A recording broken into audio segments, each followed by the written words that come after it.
महाराष्ट्राचा आवाज आपल्या हक्काचा।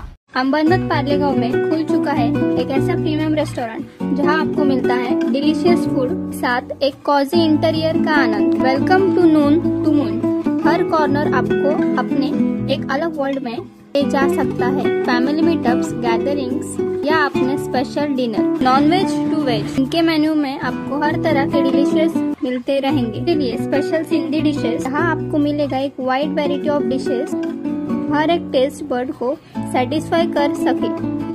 नवा आवाज महाराष्ट्र न्यूज चॅनल मध्ये आपले स्वागत आहे। तर पाहूया आजच्या महत्त्वाच्या काही घडामोडी। बिहारमध्ये राहणाऱ्या एका 13 वर्षीय मुलीला कॅन्सरचं निदान झालं।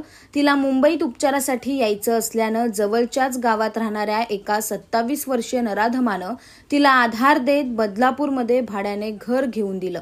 पण अखेर त्याच्यातला नराधम जागा झाला आणि त्याने 13 वर्षाच्या या कॅन्सर पीडित मुलीला आपल्या वासनेची शिकार बनवलंय।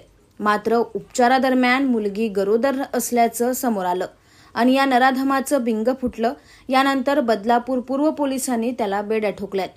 बिहारमधल्या या 13 वर्षीय मुलीला कॅन्सर असल्याचं निदान झाल्यानंतर उपचारासाठी मुंबईला येण्याचा सल्ला त्यांना अनेकांनी दिला। हीच संधी साधत जवळच्या गावात राहणाऱ्या सूरज सिंग या नराधमानं तिच्यासह तिच्या कुटुंबियांना बदलापूरमध्ये आणत एक घर भाड्याने घेऊन दिलं। या घरी त्यांचंही कुटुंबाला आधार देण्याच्या बहाण्यानं नियमित येणं जाणं होतं। याच दरम्यान संधी साधत त्यानं 3 ते 4 वेळा या कॅन्सर पीडित मुलीशी शारीरिक संबंध ठेवले, त्यातून ती गरोदर राहिली। ही बाब तिच्या उपचारात उघड झाली। यानंतर मुंबईच्या कस्तुरबा पोलीस ठाण्यात पोक्सो कायद्याअंतर्गत 0 नंबरचा FIR दाखल होऊन तो बदलापूर पूर्व पोलीस ठाण्यात ट्रान्सफर झाला। मात्र या गुन्ह्याच्या तपासात आरोपीला वाचवण्यासाठी पीडित मुलगी आणि तिच्या कुटुंबियांनी पोलिसांना 2 वेळा खोट्या कहाण्या रचून सांगितल्या। पण हा बनाव सहाय्यक पोलीस आयुक्त शैलेश काळे, बदलापूर पूर्व पोलीस ठाण्याचे वरिष्ठ पोलीस निरीक्षक किरण बालवडकर आणि पोलीस निरीक्षक राजेश गज्जल यांनी ओळखला आणि पीडितेच्या कुटुंबाची कसून चौकशी केली। अखेर त्यात त्यांनी सत्य सांगितलं आणि पोलिसांनी गुन्हा दाखल झाल्यानंतर तब्बल 1.5 महिन्यांनी नराधम आरोपी सूरज सिंग याला बिहारमधून बेड्या ठोकल्याची माहिती पोलीस उपायुक्त सचिन गोरे यांनी दिली आहे। बदलापूर पूर्व पोलीस स्टेशन अंतर्गत एक 1.5 महिन्यापूर्वी हा गुन्हा दाखल आहे। त्यामध्ये एका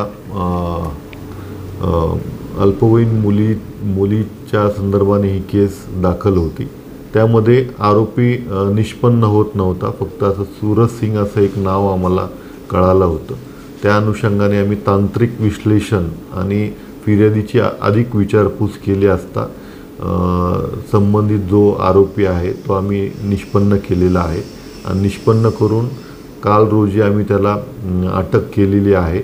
अटक करून मान्य न्यायालयासमोर त्याला हजर करून PCR घेऊन पुढील तपास सुरू आहे। आरोपी सूरज सिंग याची सध्या न्यायालयीन कोठडीत रवानगी करण्यात आली असून या घटनेमुळे बदलापूर शहरात पुन्हा एकदा संतापाची लाट पसरली। बातम्या पाहण्यासाठी चॅनलला सबस्क्राइब करा, बेल आयकॉनवर क्लिक करा आणि रहा सतत अपडेट। तुमच्या परिसरातील काही घडामोडी किंवा समस्या असतील तर आमच्या वृत्तवाहिनीला संपर्क करा आणि तसेच सतत अपडेट राहण्यासाठी आमच्या वृत्तवाहिनीला सबस्क्राइब करा आणि बेल आयकॉन दाबायला विसरू नका।